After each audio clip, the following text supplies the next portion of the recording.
শান্তা কই, আমি চলে আসছি। শান্তা, আরে নয়ন, তুমি চলে আসছো? হ্যাঁ আমি চলে আসছি। তুমি কেমন আছো? হ্যাঁ আমি ঠিক আছি। চলে আসছো, একটা বার ফোন দিলে না। হ্যাঁ আমি হঠাৎ করেই চলে আসছি। আরে আমি তো অনেক খুশি হয়েছি যে তুমি হঠাৎ করে চলে আসছো। হ্যাঁ, আচ্ছা তুমি কেমন আছো? হ্যাঁ আমি অনেক ভালো আছি। তোমার পছন্দের সব জিনিস নিয়ে আসছি, বুঝছো?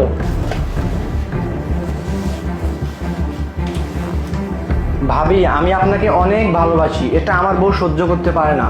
আর এই ব্যাগের মধ্যে একটা শাড়ি আছে, আপনি কিছু মনে করেন না, এইভাবে দিলাম। আচ্ছা ঠিক আছে, তুমি এক কাজ করো, ব্যাগটা নাও, ভিতরের দিকে যাও। আচ্ছা ঠিক আছে। আচ্ছা ঠিক আছে। আরে নয়ন, তোমার হাতে না আরেকটা সাদা ব্যাগ ছিল, ওটা কোথায়? আরে না, কই, কোথায়?